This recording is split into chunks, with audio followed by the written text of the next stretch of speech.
¿Cómo pudo Jesús ser un niño sin pecado? Pastor Robert Wieland.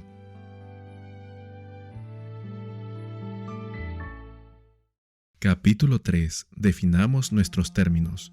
¿Cuál fue la perfecta naturaleza humana sin pecado de Cristo? No hubo pecado en él. Esa es la definición más simple posible. A continuación, siguen algunas definiciones clásicas. Hebreos 7:26. Santo, inocente, sin mancha, apartado de los pecadores. Lucas 1:35. Por lo cual, el que va a nacer será llamado Hijo de Dios. Al tomar sobre sí mismo la naturaleza humana en su condición caída, Cristo no participó en lo más mínimo en su pecado. No debemos tener dudas en relación a la perfecta impecabilidad de la naturaleza de Cristo. Comentario Bíblico Adventistas, tomo 5, página 1131. Es un misterio que ha sido dejado inexplicado a los mortales, que Cristo pudo ser tentado en todos los puntos, así como lo somos nosotros, y sin embargo, ser sin pecado. Que todo ser humano sea advertido de hacer a Cristo totalmente humano, como uno de nosotros, porque no puede ser. En ninguna ocasión hubo una respuesta a las múltiples tentaciones de Satanás. Nunca Cristo se puso en el terreno de Satanás para darle alguna ventaja. Comentario Bíblico Adventista, tomo 5, páginas 1128-1129. Cuando Elena White habla de la perfecta naturaleza humana sin pecado de Cristo, ella rodea su declaración de varios verbos volitivos. Cristo no participó en pecado. Él no conoció pecado. Él no pecó. Si hubiese sido tocada la cabeza de Cristo, la esperanza de la raza humana habría perecido. Ninguna mancha de o inclinación hacia la corrupción había en Cristo. Y Él de ninguna manera se rindió a la corrupción. En ninguna ocasión hubo una respuesta a las múltiples tentaciones de Satanás.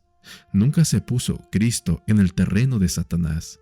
Nunca le dio alguna ventaja.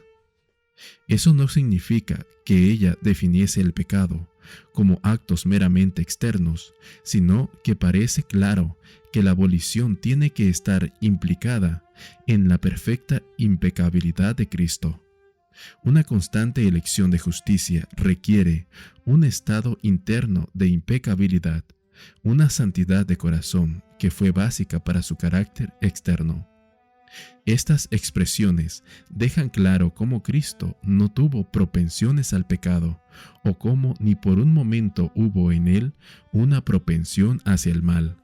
Su idea de la naturaleza sin pecado de Cristo no habría sido un asunto de excesión de la herencia genética, sino de no participación en el pecado.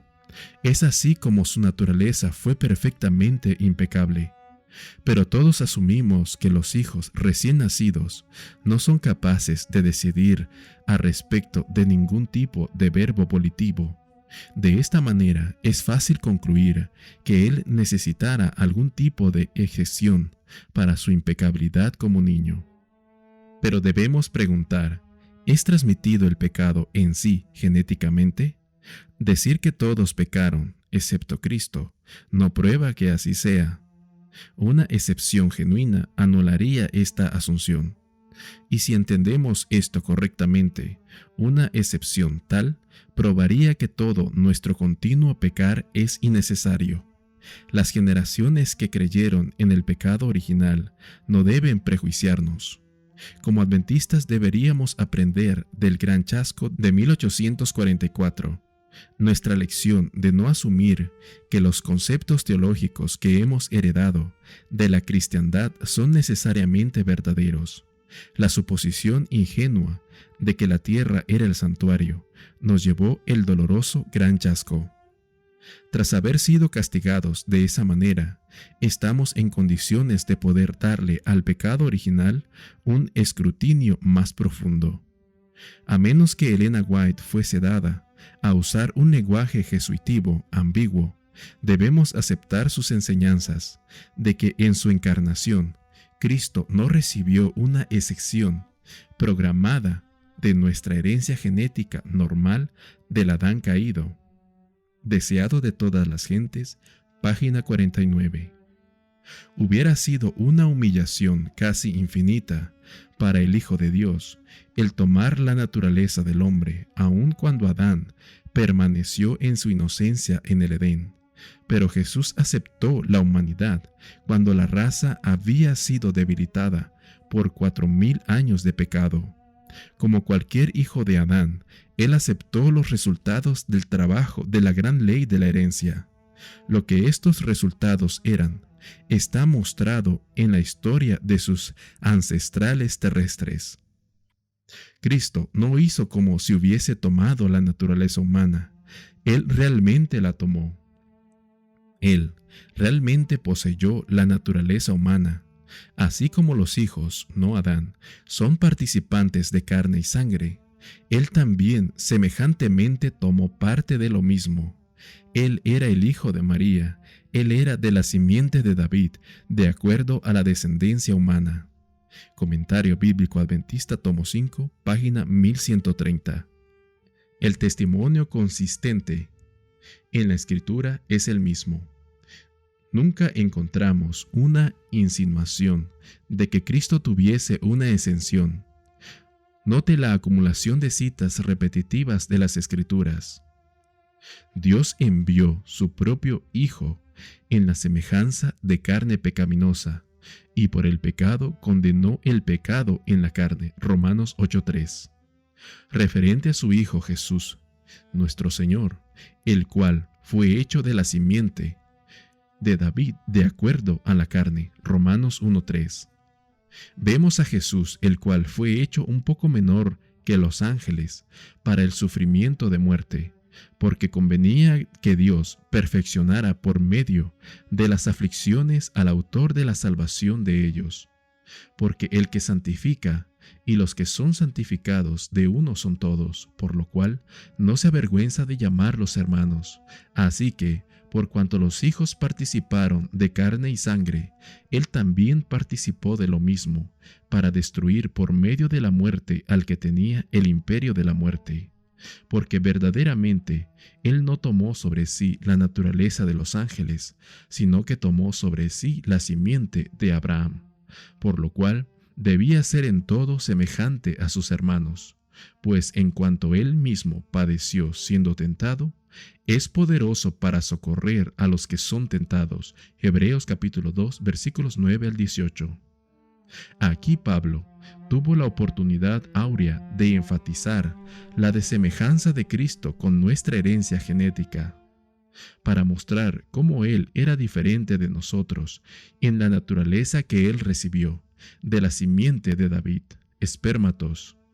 Pero Pablo detalla una perfecta semejanza con nosotros a través de la caída, espermatos, y pecaminosa de la humanidad. Pero en Cristo no hay pecado, porque Él no conoció pecado, su cabeza no fue tocada por el tentador, solamente su calcañar. Su calcañar fue el nuestro, nuestra carne, pero su mente era de Él, santa, inocente, inmaculada. Él mismo era su santo y justo carácter, el que vistió con la semejanza de nuestra carne pecaminosa. Pero, ¿qué es pecado? Ciertamente algo más profundo que actos externos o palabras, y aún que pensamientos.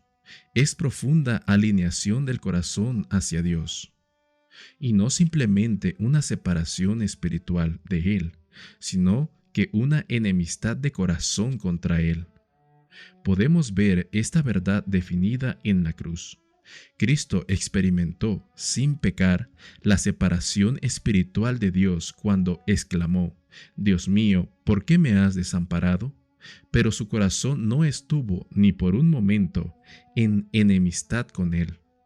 La separación de Dios no necesariamente tiene que forzarnos a pecar.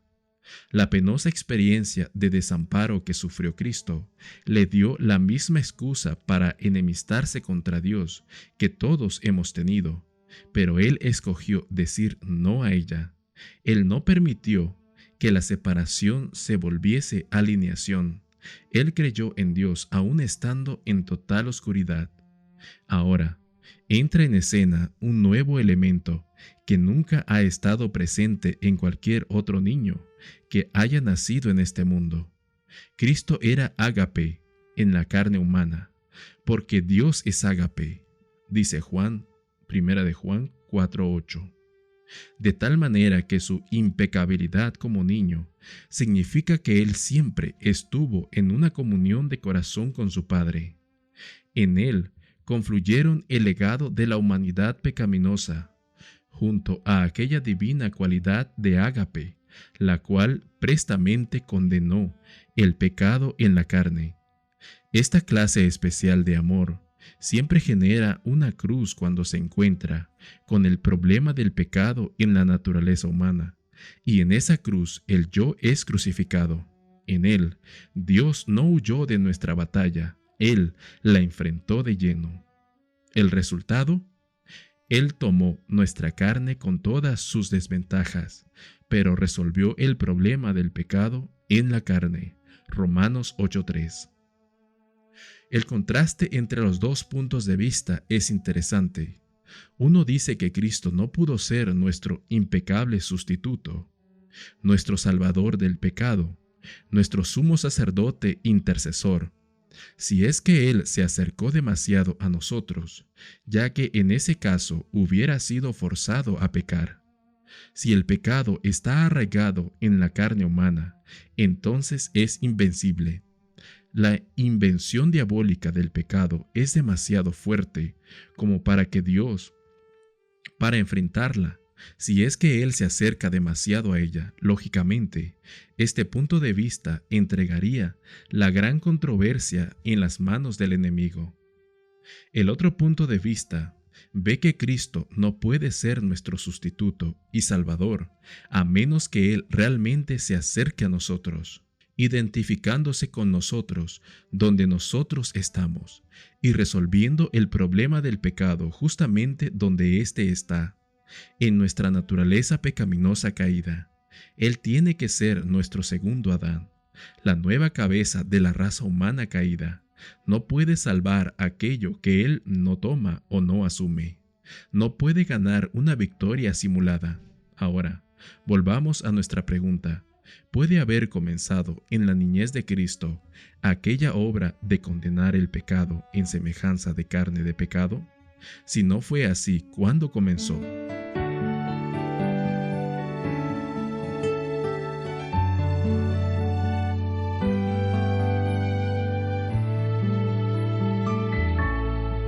Cuando Jesús era pequeño, aprendió a obedecer a Dios, estudiando su palabra con gran dedicación.